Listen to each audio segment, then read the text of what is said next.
2026, c'est le moment de prendre de nouvelles résolutions, j'ai même envie de dire de se fixer de nouveaux objectifs. On sait aujourd'hui que les résolutions, on ne les tient pas très longtemps.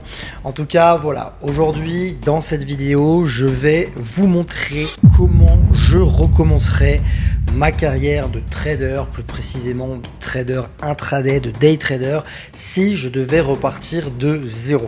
Pourquoi cette vidéo va être très importante pour toi? Tout simplement parce qu'elle va te faire gagner énormément de temps. Je vois et je repense un petit peu comment j'étais en 2017 à aller un petit peu à droite à gauche, à regarder ce qui se faisait sur YouTube, sur les différents livres, sur les différents forums, sur les différentes conversations, Telegram ou même Discord. Et en fait, il y avait juste trop d'informations. C'est ce qui, je pense, m'a fait perdre 1, 2, 3 ans à vouloir notamment me former en autodidacte, et c'est ce qui m'a manqué, une vraie structure, des vraies étapes à suivre une par une pour finalement arriver là où j'en suis aujourd'hui. Et je te le dis franchement, si tu écoutes cette vidéo jusqu'au bout, tu gagneras sans doute 1, 2, voire 3 ans dans ta carrière de trader pour arriver à tes fins, que ce soit devenir trader indépendant à temps plein ou même débloquer plusieurs comptes propres firmes. Avant de commencer cette vidéo, je t'invite à t'abonner si ce n'est pas déjà fait et à mettre un petit pouce bleu. Ça donne énormément de force à mon équipe et moi-même, et ça aide en plus de ça au référencement de la chaîne. Si tu ne me connais pas encore, je m'appelle Hugo Milanez, je suis trader depuis 2017, coach et formateur depuis 2023. J'ai déjà accompagné plus d'une soixantaine de traders à réussir à débloquer un compte propre firme en moins de 3 mois. D'ailleurs, si tu veux faire partie des prochains, n'hésite pas, le lien est directement disponible dans la bio. Bien évidemment, je n'ai pas toujours été trader à temps plein, j'ai également travaillé en banque en tant que conseiller financier, dans un courtier international de renom en tant que sales trader, et j'ai terminé ma carrière de salarié dans un fonds d'investissement en Suisse dans lequel j'étais business développeur. Donc c'est parti, on va pas perdre plus de temps au niveau de l'introduction et je vais te dévoiler le processus complet, étape par étape, pour démarrer ta carrière de day trader dans les meilleures conditions possibles et en gagnant un maximum de temps. Alors prends des notes et on démarre tout de suite avec la partie 1, les fondations. Avant tout, on va comprendre le marché en une phrase. Qu'est-ce qu'est vraiment le marché? Pour toi, le marché, ça va être le graphique que tu vois. Donc le graphique, c'est en fait une représentation visuelle du prix, une représentation visuelle de la psychologie humaine, la psychologie de masse. C'est-à-dire, pour faire plus simple, des acheteurs et des vendeurs, de l'offre et de la demande. C'est d'ailleurs grâce à ce système-là que le prix peut se déplacer, d'accord? Quand une personne achète, il faut qu'il y ait une contrepartie en face, un vendeur, pour que le prix se déplace, pour que le marché fonctionne et pour qu'il y ait du volume sur ce dernier. Donc, tu te doutes bien que très facilement, quand la demande dépasse l'offre, le prix va augmenter, mais quand l'offre dépasse la demande, le prix va baisser. Donc voilà un petit peu à quoi peut ressembler une représentation graphique du prix. Alors bien évidemment, comme tu le sais peut-être déjà, on peut afficher le prix avec d'autres représentations telles que les bougies, quelque chose qui est beaucoup plus connu et beaucoup plus utilisé aujourd'hui, mais on y reviendra juste après.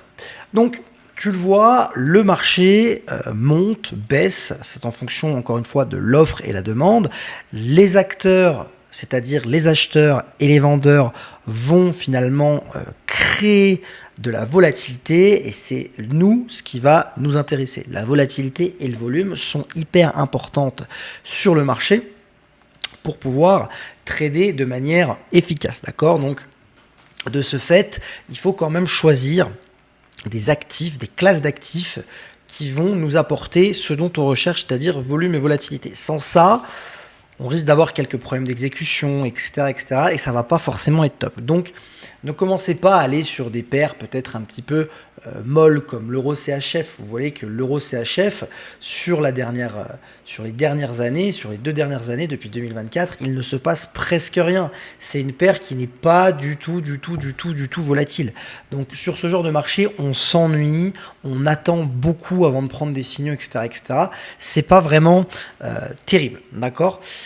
Pourquoi le trading aujourd'hui c'est une opportunité? Tout simplement parce que le marché boursier, si on prend le SP500 sur les 10-15 dernières années, si je ne dis pas de bêtises, il fait environ entre 10 et 14% par an. Hein, c'est pour faire une fourchette, je n'ai pas le chiffre exact en tête, mais on est dans ces eaux-là. Donc forcément, si tu as 100 000 euros de côté et que tu mets 100 000 euros sur un actif qui fait 10% l'année, ça va te rapporter 10 000 euros. Donc tu vas te dire, bon ok, pourquoi pas 10 000 euros l'année de manière totalement passive, pourquoi pas. Par contre, si tu as des petits capitaux, typiquement si tu as 500, 1000 euros, peut-être même un peu plus, et que tu fais ces mêmes résultats sur l'année, ça va forcément pas être terrible, d'accord? Tu t'en doutes bien. Donc, nous, ce qui va nous intéresser en tant que trader intraday, ça va éventuellement d'exploiter, si tu veux, des marchés ou du moins des mouvements intrajournaliers, des mouvements journaliers. Typiquement, là, tu vois, je suis sur le marché du SP500, donc les 500 plus grandes entreprises américaines, et je suis en hebdomadaire. Donc, ça veut dire que nous sommes sur une unité de temps, du moins on a énormément de recul. Tu vois, on peut commencer à voir le marché en 2020 jusqu'à aujourd'hui en 2025. Donc ça ne va pas forcément nous intéresser. Par contre, en intraday, si je me mets en 5 minutes, tu vois qu'en 5 minutes, eh bien, on a plusieurs mouvements qu'on peut éventuellement exploiter lors d'une même journée. Je vais changer de couleur, ce sera un petit peu plus visible. Mais tu vois qu'on a des mouvements plus ou moins amples à chaque fois, etc. etc. Fais pas attention aux zones de prix, hein, c'est simplement moi qui les ai affichées un peu plus tôt dans la matinée lors de ma session. Donc voilà, tu as, comme je t'ai dit, des points hauts et des points bas, donc c'est ça qui crée des volumes, des pics de liquidité, etc. etc. et c'est ça qui nous va nous intéresser à exploiter. Et finalement, comme je te l'ai dit, dans une journée, enfin du moins dans une année, le marché va prendre peut-être 10-15%, d'accord? Et bien là, en fait, on peut voir quelque chose d'assez intéressant, c'est qu'ici, tu vois, si je prends la fin de la journée, le mardi 25 novembre 2025, et que je vais jusqu'au haut de la journée le 26 novembre, donc on était à peu près par ici, tu vois qu'en une seule journée, on a fait 1%. Sachant qu'il y a 365 jours dans l'année. Bon, alors, un peu moins si on compte en termes de jours ouvrables, en termes de jours où la bourse ou le trading est ouvert, d'accord.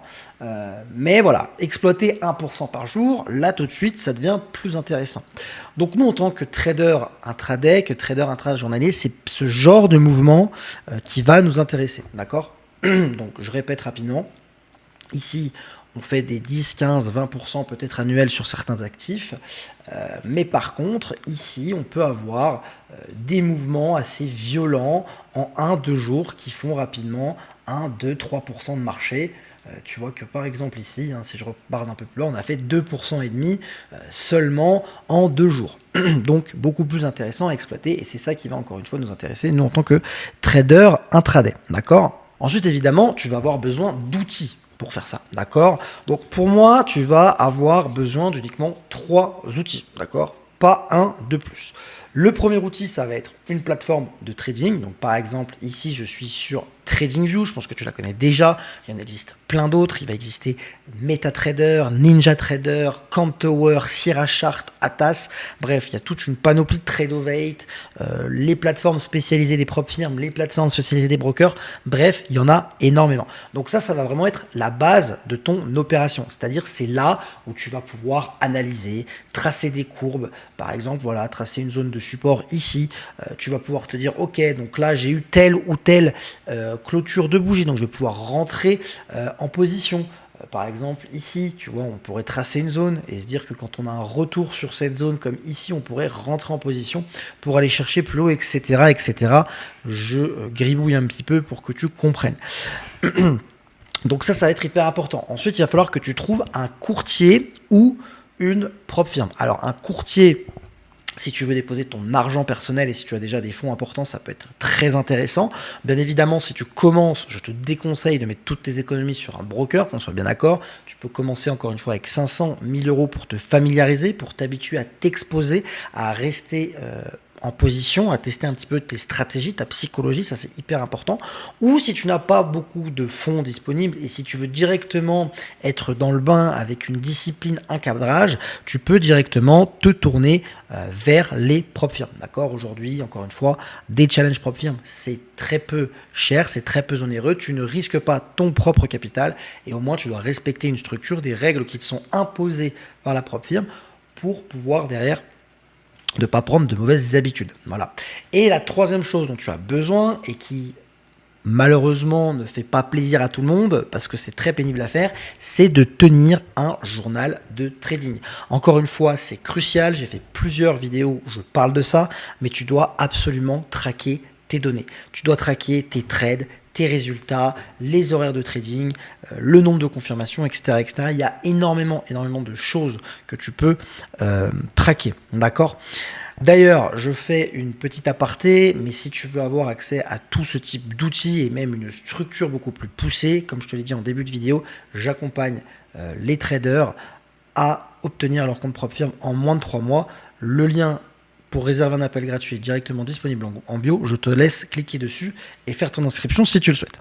Donc ça, voilà pour la partie 2. Ensuite, on va tout de suite passer sur la partie 3. Alors, cette partie-là, elle va être hyper importante parce que c'est celle qui va construire ou détruire ta carrière de trader. Aussi simple que ça. Et cette partie, c'est la psychologie, d'accord ? La plupart des gens, ils échouent pas parce qu'ils n'ont pas une bonne stratégie, mais vraiment parce qu'ils ont un mindset qui est mauvais ou qui est un petit peu faussé par rapport à tout ce qu'ils voient sur les réseaux sociaux. Donc, pour avoir une bonne psychologie, à l'arrivée, c'est pas si compliqué, c'est même assez simple. Le problème, c'est qu'encore une fois, les gens font les choses pas correctement. C'est-à-dire que si tu as une bonne gestion du risque, donc si tu ne prends pas trop de risques par rapport à ton capital, tu n'as aucune raison de stresser. On est bien d'accord? Parce que quand tu rentres en position, tu vas te dire je risque tant pour potentiellement gagner tant. Donc, de ce fait, si tu sais que tu risques 50 euros, tu risques 50 euros, pas 1 euro de plus. C'est sûr que si tu passes de 50 euros à risquer 5000, je comprends que tu sois un peu stressé si ça part pas dans ton sens dès le début. Et là, ça va influer sur ta psychologie et là, tu vas faire n'importe quoi. Ça, c'est la première chose. La deuxième chose, ça va être de se discipliner, de se mettre des limites, que ça soit de gains comme de pertes, hein, les deux vont de pair. Entre guillemets. Pourquoi? Parce que ça va te mettre un cadre. Bon, bah moi, je vise 200 $ par jour. Bon, bah j'ai fait mes 200 $, même si j'ai d'autres opportunités, même si j'ai encore du temps devant moi, j'arrête de trader et je vais faire autre chose. C'est hyper important.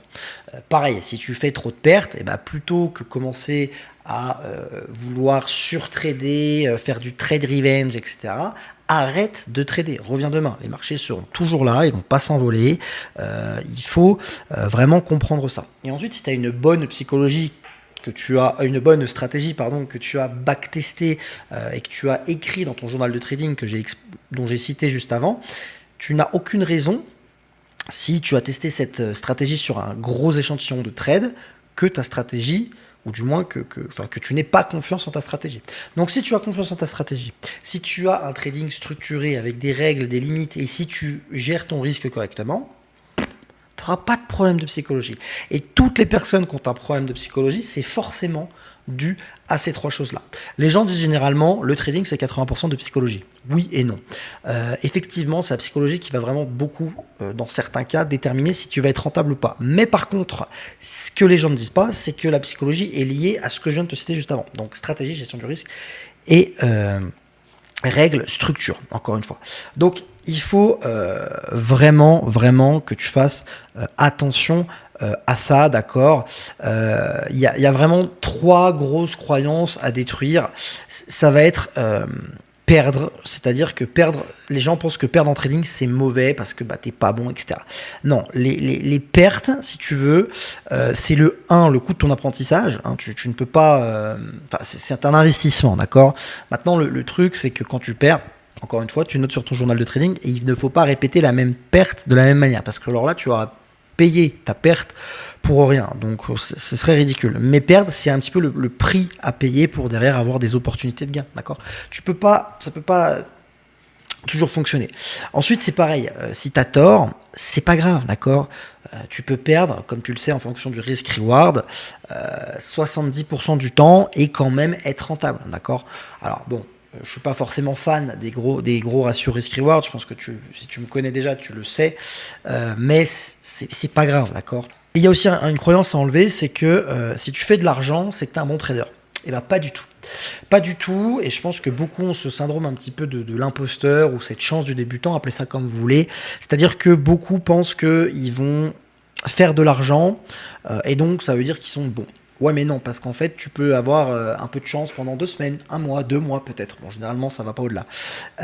Et gagner de l'argent et te dire, bon, bah ok, j'ai gagné, tout va bien. Non, non, non, non.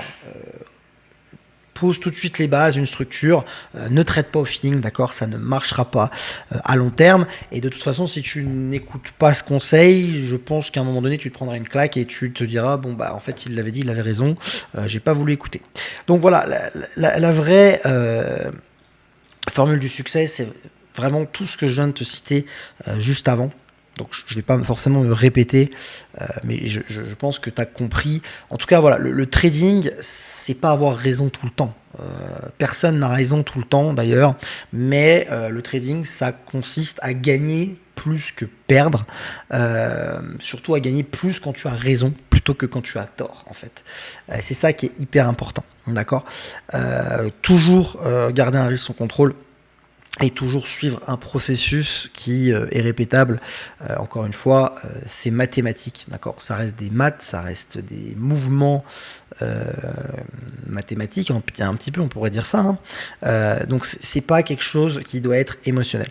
Ensuite, donc on va rebondir sur certaines choses qu'on a déjà dit, mais la partie 4, ça va être d'avoir un bon money management. Donc, on en a un petit peu parlé juste avant, donc je vais aller très vite. C'est quelque chose que tu connais déjà, mais les maths en trading, généralement, elles font un peu peur aux gens, alors qu'en réalité, c'est hyper simplifié. Si on se base sur le risk-reward, si on se base sur le win rate, si on se base sur l'espérance mathématique, il n'y a rien de compliqué, vous avez du mal. Il y a ChatGPT, donc aucun souci avec ça. Mais il faut toujours savoir, avant d'entrer en position, combien vous risquez. Combien, c'est-à-dire combien vous risquez, combien vous allez perdre si votre trade se passe mal. Donc ça implique évidemment de toujours mettre un stop loss et aussi savoir où est-ce que vous allez sortir en fonction de votre position, d'accord. Donc typiquement, là je suis sur le graphique, d'accord. Alors je vais me remettre ici. Typiquement, si je rentre en position ici, je vais me dire ok, je vais acheter là. Là, l'idéal, ça va être de sortir de position si mon prix passe sous ma zone, en fait, ici, de support, parce qu'en fait, ça va un petit peu invalider mon trade. Ça va invalider mon trade, et si le prix sort de cette zone, il ira sûrement chercher plus bas, c'est-à-dire ce point bas-là, celui-ci, ou encore plus bas. Donc moi, je préférais sortir de position et éventuellement en reprendre une plus tard. Et là, le prochain objectif qui serait potentiellement intéressant à aller chercher, ce serait les anciens hauts. Donc l'ancien haut, voilà, c'est ici. Vous voyez que le prix est resté assez longtemps dans cette zone, donc ce serait intéressant d'aller le chercher. Et là, on verrait que on risquerait 1 pour potentiellement gagner 3. Donc on a un risque reward qui est très favorable à la moyenne. D'accord. Donc on ne va pas forcément s'en priver. Au contraire, d'accord. Donc si vous gagnez 100 ici, globalement, si vous gagnez 100 ici, ça veut dire que vous gagnez 300 en haut. Alors, vous m'excuserez pour ces dessins pas très clairs, mais vous aurez compris. Donc voilà un petit peu, ça c'est quelque chose de très simple. Ensuite, il va falloir forcément apprendre l'analyse technique. L'analyse technique, j'ai presque envie de dire plus que l'analyse fondamentale. Alors certains vont me taper sur les doigts, mais c'est quand même plus accessible déjà, j'ai envie de dire. L'analyse fonda est très importante aussi, attention. Mais l'analyse technique, elle est essentielle pour savoir en fait quand rentrer en position, du moins comment optimiser ses entrées. Parce que vous n'allez pas, c'est encore une fois, c'est le fondamental qui drive le marché, mais c'est l'analyse technique qui va vous permettre un petit peu d'optimiser vos entrées. Donc ça va être des choses assez importantes à savoir. Ok. Donc je vais du coup directement me remettre en bougie, comme je l'étais tout à l'heure. De toute façon, je pense que si vous êtes sur ma chaîne, vous connaissez déjà tous les chandeliers japonais.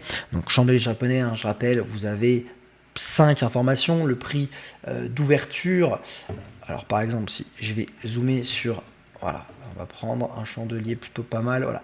Donc vous avez le prix d'ouverture ici, le prix de fermeture en haut, le plus haut de la séance, le plus bas de la séance et la couleur du chandelier, c'est-à-dire que là on a eu une séance haussière. Alors quand je dis séance, c'était sur du 5 minutes, vous voyez qu'ici je suis sur une unité de temps en 5 minutes, donc là chaque bougie vaut 5 minutes, tout simplement, rien de plus simple.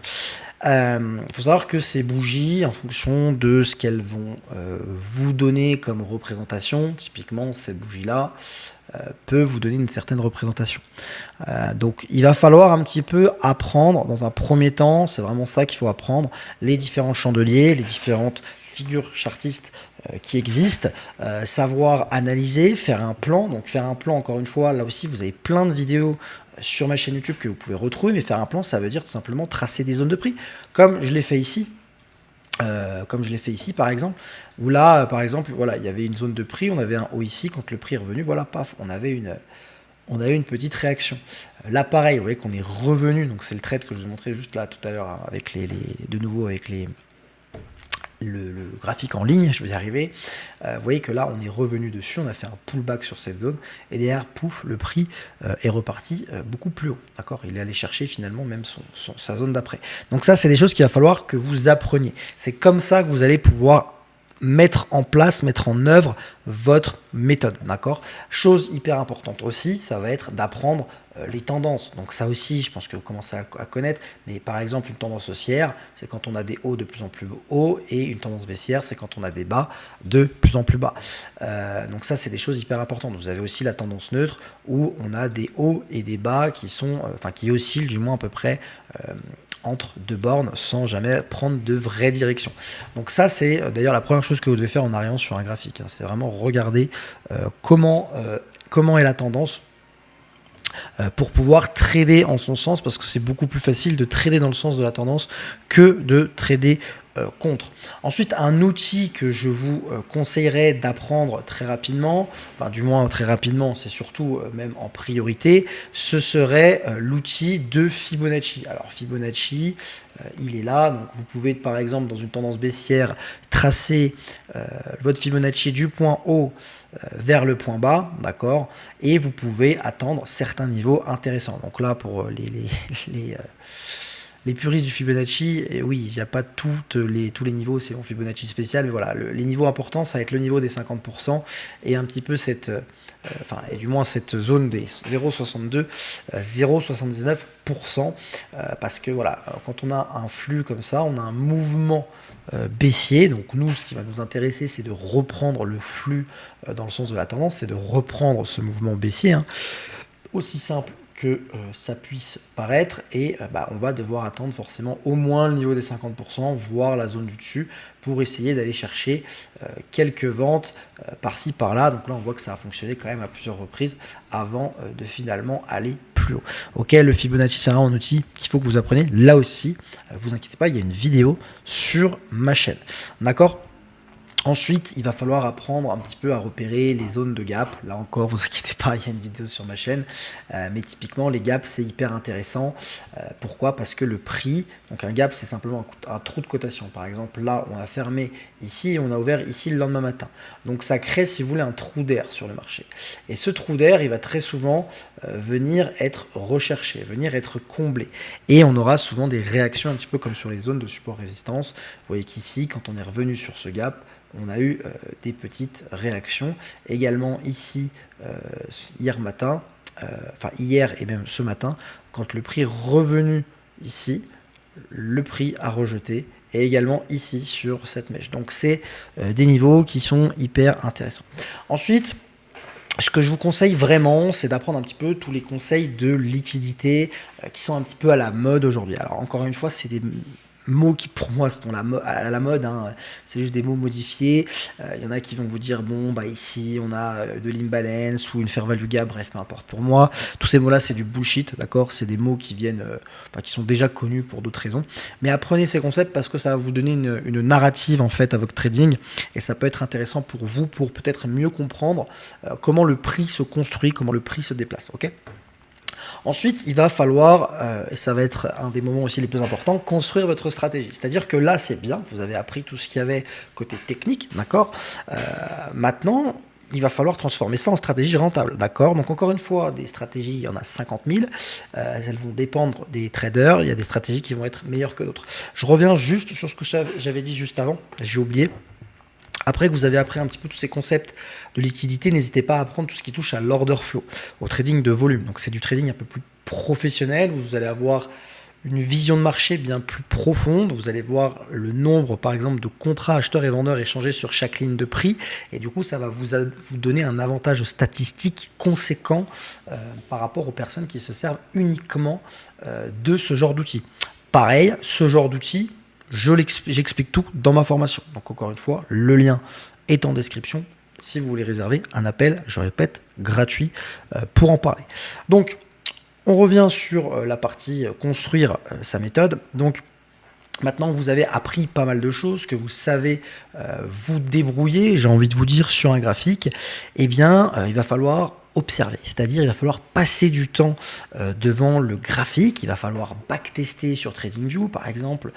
Je peux me mettre ici en daily, je peux revenir un petit peu en arrière et puis je peux revenir dans le passé et voir un petit peu ce qui s'est produit et voir si j'aurais fait si j'aurais eu des bonnes analyses, si j'aurais eu raison sur certaines choses. Par exemple, me dire, bon, bah là, effectivement, il y avait un support, le prix est revenu dessus, on a rebondi, puis au final, on est remonté presque sur les ATH, par exemple. Et ça va vous permettre de tester votre stratégie. Alors, j'ai fait ça de manière très rapide. Et bien sûr, à chaque fois que vous testez ça, vous backtestez s'il vous plaît, vous écrivez tout dans votre journal de trading.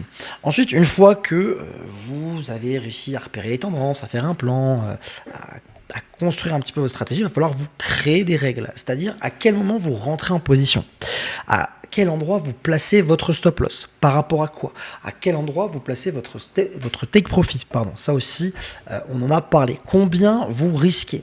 Quelle est votre limite de gain? Quelle est votre limite de perte par jour? Ça, pareil, on en a déjà parlé, mais c'est hyper important. Le backtesting, c'est ce que je vous ai présenté juste avant. Vous notez toujours les résultats, même si vous faites un misclick, même si vous vous dites, bon, bah là, j'ai pris le trade, il n'est pas bon, je ne vais pas le noter dans mon carnet pour avoir un carnet plus beau que d'habitude. Non, vous notez absolument tout. Plus vous avez de data, plus ça va se rapprocher de la réalité. Et bien évidemment, quand je dis ça, c'est-à-dire que dites-vous pas, bon là je prendrais bien un achat. Si vous ne le prendriez pas en temps normal, vous ne notez pas. D'accord? Ensuite, bien sûr, il va falloir évaluer cette stratégie. Est-ce que par rapport à ce que vous avez testé, elle est rentable ou pas? Si vous faites un backtesting et que la méthode n'est pas rentable, je vous assure qu'elle ne sera pas rentable en réel non plus. Ça paraît logique. Mais vous allez même voir que chez certaines personnes, le backtesting, c'est tout beau, tout rose. En réel, ça se passe bien. Et puis à l'arrivée, on se rend compte, en backtesting, ça se passe bien. Puis on se rend compte qu'à l'arrivée, en réel, on n'est pas rentable. Ah, tiens, c'est bizarre. Bon, forcément, il y a le facteur psychologique qui revient en compte et qui revient en jeu et qui du coup fait un peu de dégâts chez certaines personnes. Et voilà, il faut évaluer votre pourcentage de risque, combien de drawdown vous allez prendre, le gain moyen quand vous gagnez, le gain moyen quand vous perdez, votre profit net total à la fin, je sais pas, d'une semaine, d'un mois, d'un semestre, un trimestre, etc. Si vous voyez que c'est bon, vous pouvez y aller. Alors je vous conseille d'ailleurs d'y aller tout de suite en réel, n'attendez pas en démo. Le démo à la limite c'est bien pour tester la plateforme, mais sinon ça n'a aucun intérêt. Ou alors comme je vous l'ai dit juste avant, vous prenez une propre firme, d'accord? Une fois que vous avez fait ça, eh bien vous êtes prêt, du moins vous avez respecté les étapes pour devenir un trader intraday ou swing trader ou scalper comme vous voulez. Le scalping sera plus difficile si vous n'avez jamais commencé, jamais fait de trading au préalable, d'accord? Il faut être plus réactif, etc. Il y a plus de choses à connaître et les émotions ne doivent absolument pas prendre le dessus parce que sinon c'est une catastrophe. Donc si je devais conclure avec ça, moi c'est exactement ce que je ferais si je repartirais de zéro. Donc comprendre les fondamentaux, installer vos outils et prendre les bons outils, programmer votre mindset, comprenez votre gestion du risque, apprenez l'analyse technique, construisez une stratégie, backtestez-la, évaluez-la et ensuite vous passez sur du vrai compte réel ou propre firme. Voilà, parce que la vérité c'est que le trading, c'est pas un moyen de devenir riche rapidement, d'accord? Je suis désolé, c'est pas non plus du gambling, d'accord? Il faut avoir un processus derrière, et c'est ce que j'ai essayé de vous enseigner dans cette vidéo.